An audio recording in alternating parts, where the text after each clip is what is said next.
जय गुरुदेव। परम पूज्य विश्वविख्यात बाबा जय गुरुदेव जी महाराज के पावन चरणों में कोटि कोटि नमन प्रणाम करते हुए आप सभी सुन रहे सत्संगी प्रेमी भाई व बहनों को मेरा सादर प्रणाम। जय गुरुदेव। तो गर्भ में वादा, स्वामी जी महाराज ने बताया कि जब मनुष्य इस पृथ्वी पर मृत्यु लोक में जन्म लेता है तो इसके पहले माता के गर्भ में 9 महीने रहता है। 9 महीने रहता है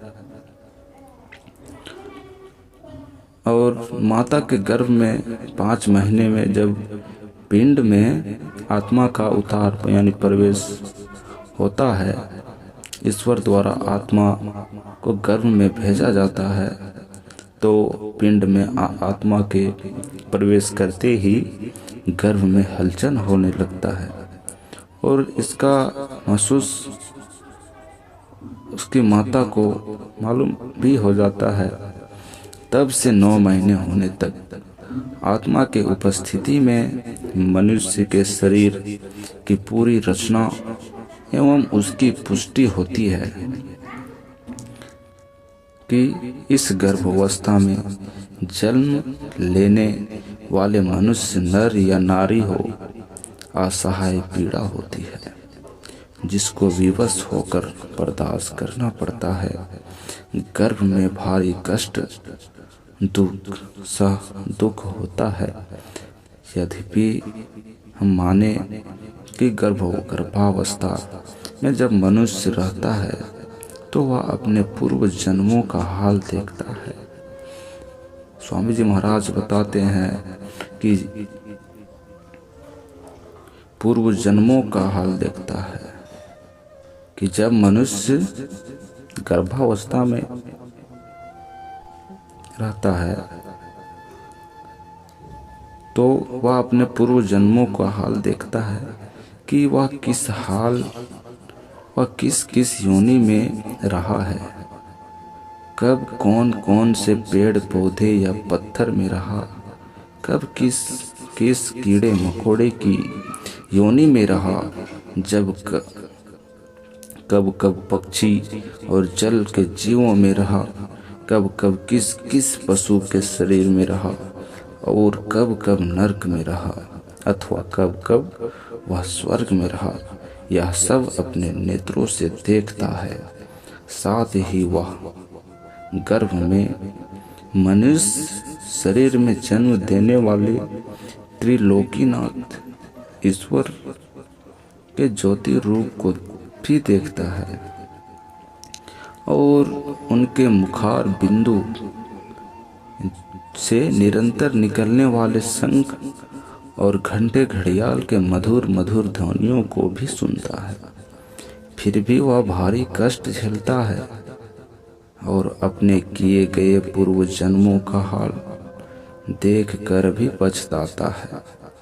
पूर्व में कब मनुष्य शरीर में कहाँ था और उस शरीर में रहकर क्या क्या अच्छा बुरा कर्म किया, यह सब नक्शा उसके सामने दिखाई देता है।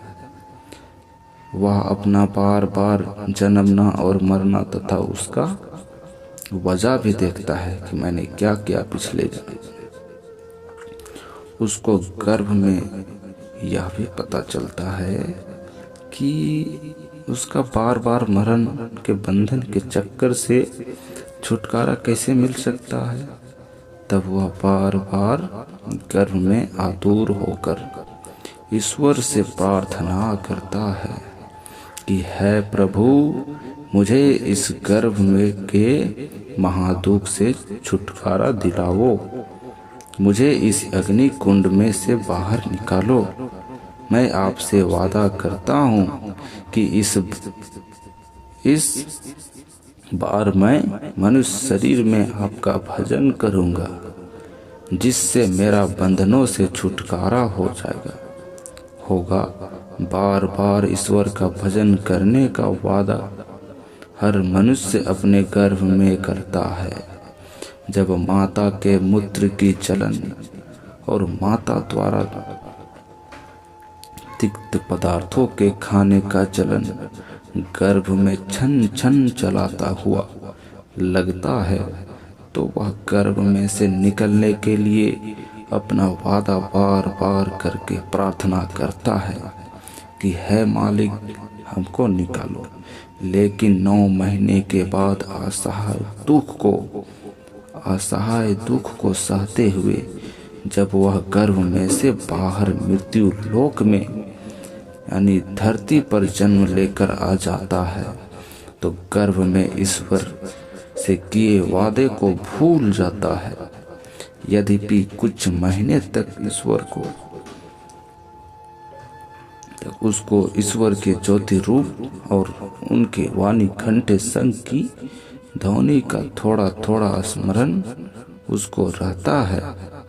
इसी कारण जब याद आता है कि घंटा की आवाज को सुनता है तो प्रसन्न होता है, और जब आवाज छूट जाता है, ज्योति नहीं दिखाई देता, तो रोने लगता है।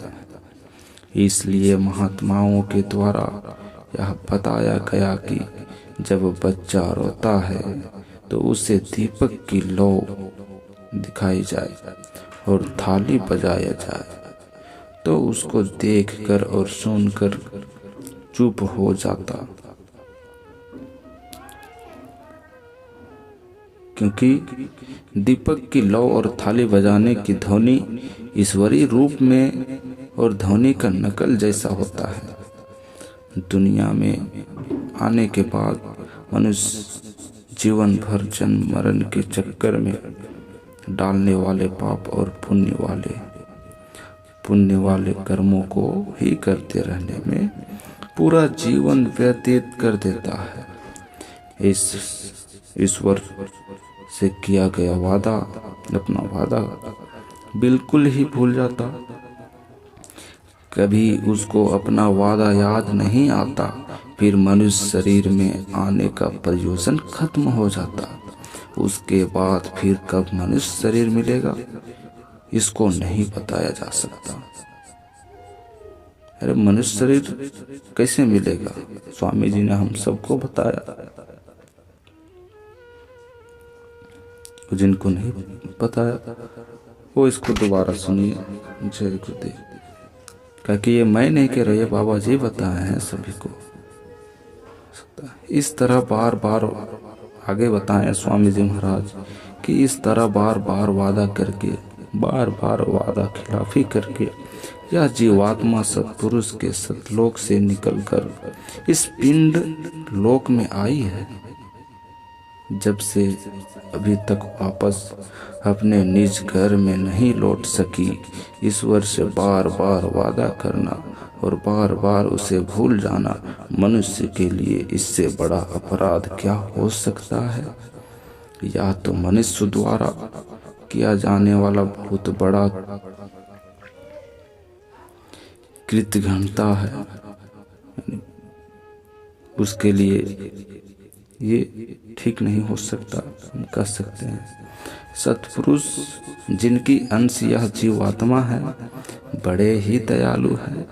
जीवात्मा के इस कष्ट को देखकर वे अपने सतलोक से अपने अंश सूरत को पूरे सूरत यानी आत्मा को पूरे संत सत्पुरुष के रूप में इस मृत्यु लोक में बलमूत्र वाले मनुष्य शरीर में भेजते हैं कि जाओ, और जिसकी यहाँ अपने निज धाम में वापस आने की इच्छा हो तो सत्पुरुष पिता को याद करे, उसको पिंड लोक में से निकालकर अपने साथ सतलोक में लिवा आओ। तब ऐसे पूरे गुरु दुनिया में जब आते हैं तो अपनी आवाज लगाते हैं, तो जितने भी संस्कारी आत्माएं यानी नर नारी होते हैं उनको चेताते हैं, उन्हें उनके सच्चे पिता सत्पुरुष और उनका निज धाम सतलोक की याद दिलाते हैं। फिर जब मनुष्य को गुरु कृपा से समझ में आ जाता तो विश्वास बैठ जाता है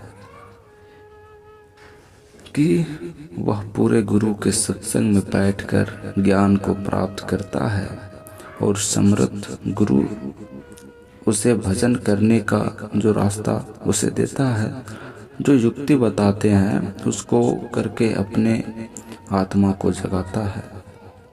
जो गर्भ में वादा किया था गुरु की कृपा से उसे याद आता है। फिर आप अपने वादा को पूरा करने में यानी भजन करने में लग जाता है। इस तरह से भजन करके वह जीते जी मुक्ति को प्राप्त कर लेता है, सभी प्रकार के शरीर के बंधन से मुक्त हो जाता, फिर कभी गर्भ में नहीं आता। समर्थ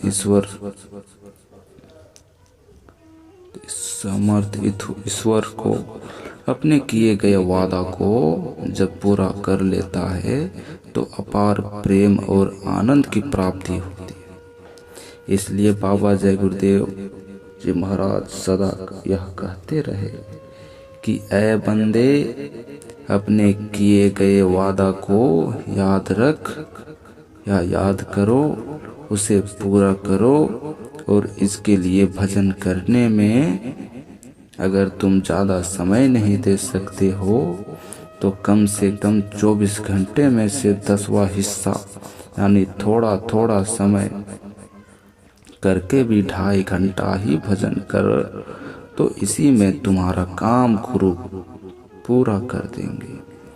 उन्होंने यह भी कहा कि अगर तुम इतना भी नहीं कर सकते तो आधा घड़ी ही भजन कर लो, और अगर इतना भी समय नहीं दे सकते तो जब तुम टट्टी करने जाओ तो टट्टी में बैठकर ही भजन कर लेना। और अगर तुम वह भी नहीं कर सकते तो तुम्हें चुल्लू भर पानी में नाक डुबाकर मर जाना चाहिए, क्योंकि तुम ईश्वर को गर्भ में दिए गए अपने वादा को भूल जाने का अपराधी बनते हो। जय गुरुदेव। बाबा जी की यह बात हिदायत पूरी तरह से आज के लिए प्रासंगिक है। हम सभी मनुष्य देह धारी नर नारी को दुनिया में रहते हुए दुनिया में अपने कर्तव्य को पालन करना चाहिए। अनासक्त भाव से गुरु का कही गई बातों को याद रखनी चाहिए, समझकर कारिंदा समझकर पूरा करते हुए अधिक से अधिक समय अपने आत्मा के उद्धार के लिए लगाना चाहिए। आप सभी जीवों पर मालिक की दया कृपा हमेशा बनी रहे। बोलिए प्रेम से, हृदय से बोलिए जय गुरुदेव। जय गुरुदेव नाम किसका? प्रभु का प्यारा नाम। जय गुरुदेव।